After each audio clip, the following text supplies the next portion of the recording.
Hey, what's up, everybody? So, is there going to be a food shortage? Is the food supply chain breaking? All the time on in the media, we hear that it's not breaking. The food supply is just fine. But then we go into a local grocery store and you see a lot of things missing. The When I was in Costco last, they had a lot of food, they had a lot of supply.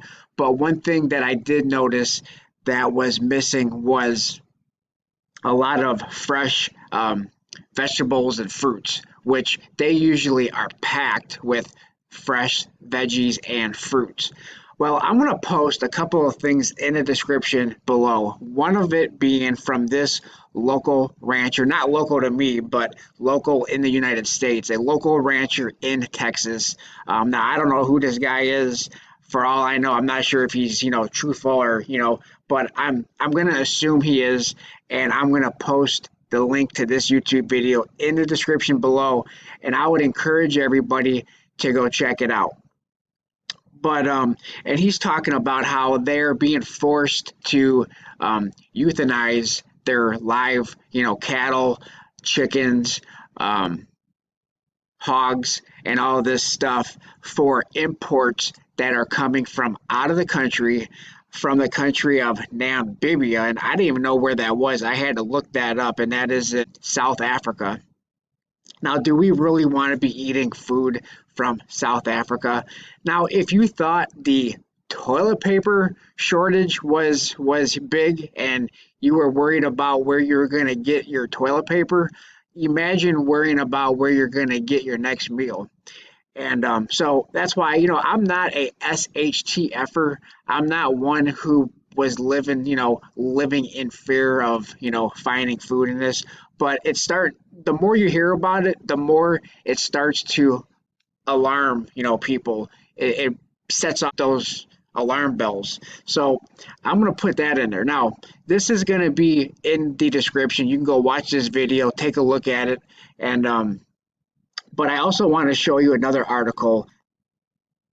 This article came out this morning, and this is from Tyson Foods. Now, I generally don't buy stuff from Tyson Foods. I like to buy as local as possible, organic, non-GMO, grass-fed beef, and stuff like that. But if shortages are on Tyson Foods, and if the supply chain is breaking and Tyson Foods are going to be disappearing from the grocery stores, supermarkets, what have you, then a lot of our local stuff is going to be disappearing too.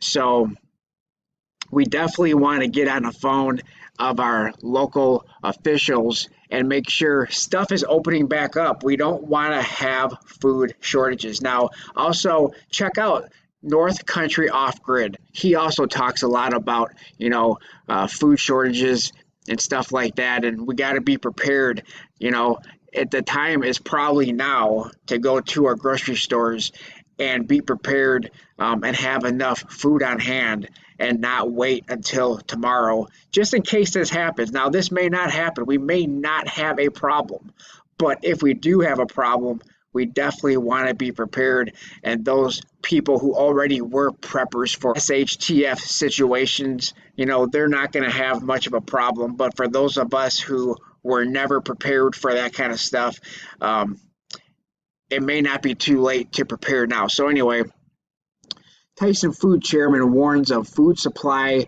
chain is breaking as the illness forces plant closures. Meat processor including Tyson, Smithfield, and JBS are closing U.S. facilities after workers test positive for that illness. The food supply chain is breaking. Tyson Food chairman John Tyson wrote in a full-page newspaper ad that ran on Sunday. More than a dozen packaging and food processing workers have after contracting the illness, according to the United Food and Commercial Worker International Union. So very crazy. Tyson Food plants closing and all this, not good. This is not good stuff. Tyson Food expects that millions of pounds of meat will disappear from the food supply as the company temporarily shutters beef, pork, chicken plants due to local illness outbreaks. Now, I mean, we thought it was bad in this community where we are stackers and collectors of silver and gold, and we thought it was bad that the mints are closing. A lot of locations are closing where they mint silver coins, gold coins, bullion, and what have you.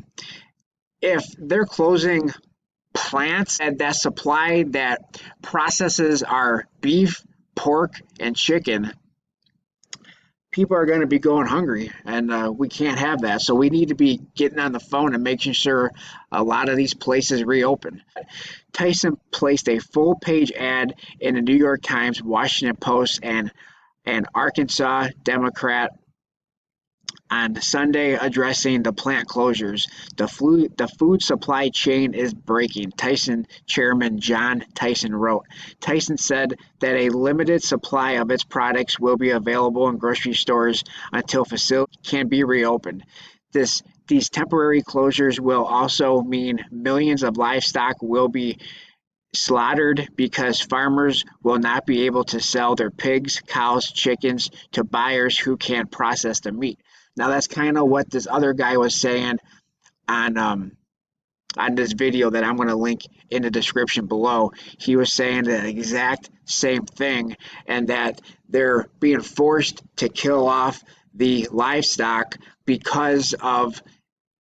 somewhat because of these imports that are coming from South Africa, which I don't want to eat. I don't know if any of you want to eat food that's coming from South Africa, but I certainly do not. It says the U.S. Department of Agriculture is buying $3 billion of fresh produce, dairy, and meats from farmers to stabilize retail prices and reduce food waste. The agency is forecasting that 2020 beef prices will climb 1 to 2%, poultry as much as 1.5%, and pork between 2% and 3%, the Associated Press reported. The United Food and Commercial Workers International Union, which represents about 80% of the beef pork production workers, said Thursday that at least 13% packing and food processing workers have died from contracting the illness, and thousands more have tested positive or been exposed.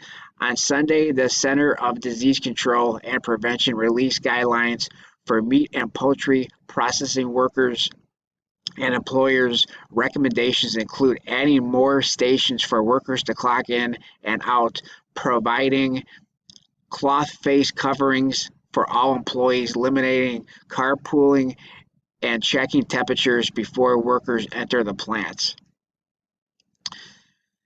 Crazy stuff right here that we are seeing, that we're reading, that we're hearing from, not just the local farmers, but now we're hearing it from these bigger companies who supply a lot of these foods.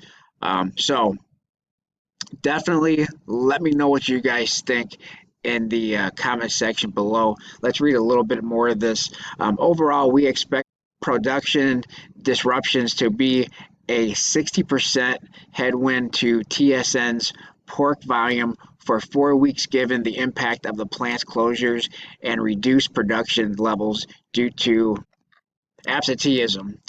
Analyst Alexa Howard wrote in a note to clients, "We also expect TSN to face a 35% volume headwind in beef and 20% headwind in chicken for 4 weeks, as concerns over the meat shortage have grown in recent days."